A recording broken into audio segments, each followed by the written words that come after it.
From his home state of South Carolina is the leading advocate in the Senate for the Tea Party cause and the author of a new book, The Great American Awakening, Senator Jim DeMint. Senator, welcome back to Fox News Sunday.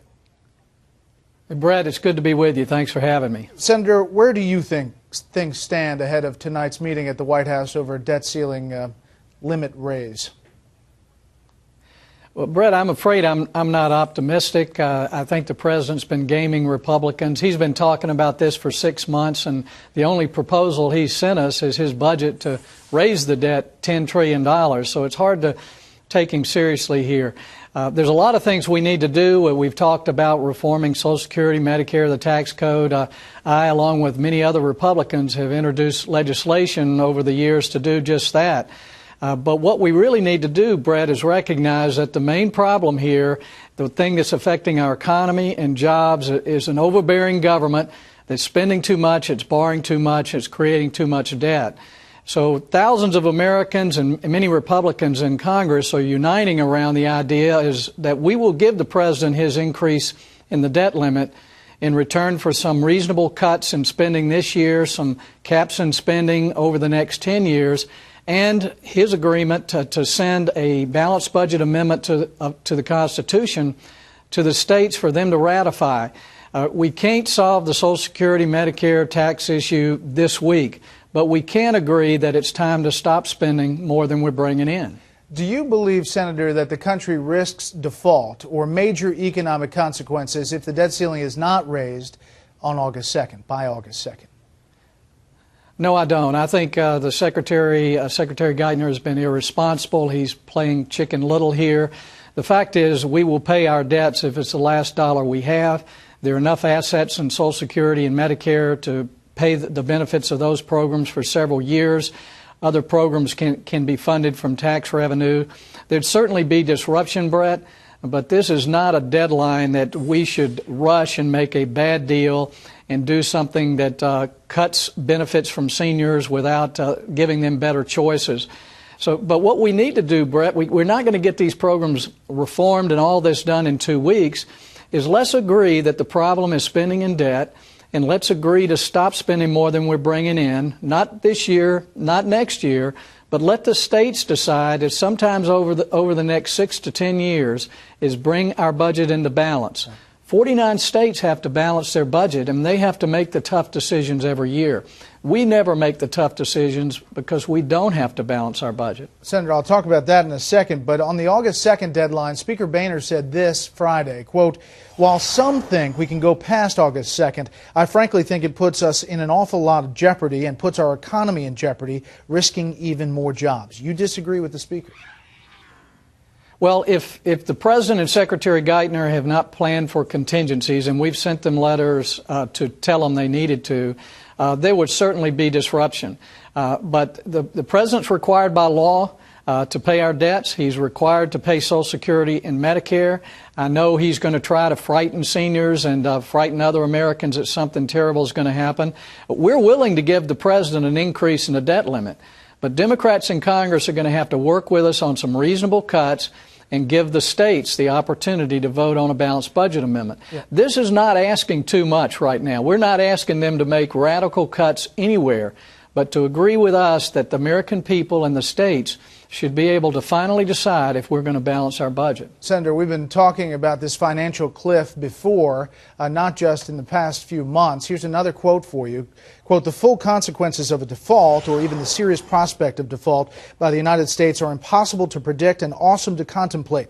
Denigration of the full faith and credit of the United States would have substantial effects on the domestic financial markets and the value of the dollar." That is from President Ronald Reagan in November of 1983, issuing a warning in a letter to then Senate Majority Leader Howard Baker. Your thoughts on that? Well, Brett, it would be catastrophic to default. And we shouldn't default. But we're not going to default. And the President's obligation is to pay those bills.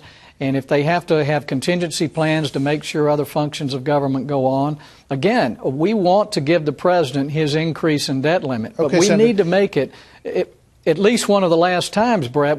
This is the fourth time he's asked for it. Each time we get promises of change, we're not getting any change. You mentioned attaching the balanced budget amendment to whatever deal comes out here. Here's what your colleague, Republican Senator John McCain, said on the floor about that. In order to avoid what would be disastrous consequences for our markets, our economy as a whole, and our standing in the world, I encourage my colleagues to lay aside, at least temporarily, their insistence that amending the Constitution be a condition of their support for a solution to this terrible problem. So that's a non-starter for you, pushing that aside. Well, Senator McCain is a co-sponsor of this balanced budget amendment. And we're not holding this debt ceiling hostage to actually implementing a constitutional amendment. That would take years. It would take states 2 or 3 years to ratify. After that, it would be 5 years before this was implemented. So there would be plenty of time to do the things we need to do to save Social Security and Medicare, to fix our tax code. Those are things we can't do in a couple of weeks. But what we're asking is to give the American people and the states a chance to decide if the federal government should, over the next few years, bring our budget into balance. And Brett, a fifth grader can tell us, if the problem is debt, then we have to stop spending more than we're bringing in. That means we have to balance our budget. Apologize. If you look at recent polls, the latest Fox News poll, for example, about a balanced budget amendment, 72 to 20%. Most voters favor overwhelmingly this amendment to the U.S. Constitution, but the sentiment is reversed. If having a balanced budget amendment means major spending cuts to entitlements, that's 63-31 against, or major tax increases, 62% opposed. So critics say this could backfire and really limit options on any government in a crisis. Well, Brett, I don't think that we ultimately are going to need to take anything away from existing seniors. In fact, I don't think we should. But there are a lot of less expensive choices for Social Security and Medicare that I think younger workers would take in a hurry. Younger workers would much prefer a 401k style plan for Social Security. A lot of them would like to keep their own health insurance when they retire.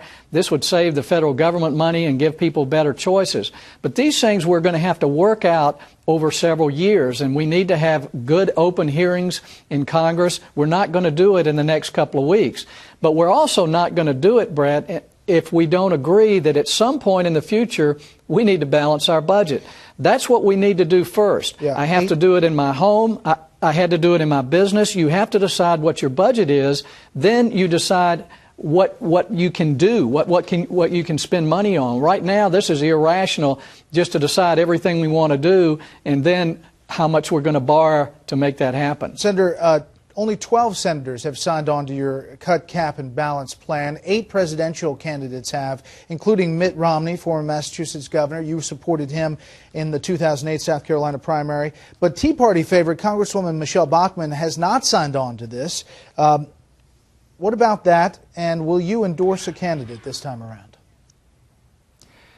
I will probably endorse, but it won't be until the end of this year, first part of next year. I want to see what these candidates are doing. Well over half of the Republican conference in the Senate is co-sponsoring the cut, cap, balance bill. The pledge is one thing. The bill is actually the real thing here as far as what we need to do. And I'm still encouraging people to sign a pledge because that's a commitment to oppose the debt limit unless we get real spending cuts in a balanced budget amendment. But you're going to see over the next week, Brett, the large majority of Republicans in the Senate and hopefully in the House sponsor a bill that gives the president his debt limit increase contingent on real cuts and sending a balanced budget amendment to the states. If any presidential candidate doesn't take the balanced budget seriously, I don't see how they could add anything to Washington right now except more debt. And have you taken a presidential run off your table? Yes, I have. Well, that's simple. Senator DeMint, thank you very much for talking to us today. Thanks, Brad.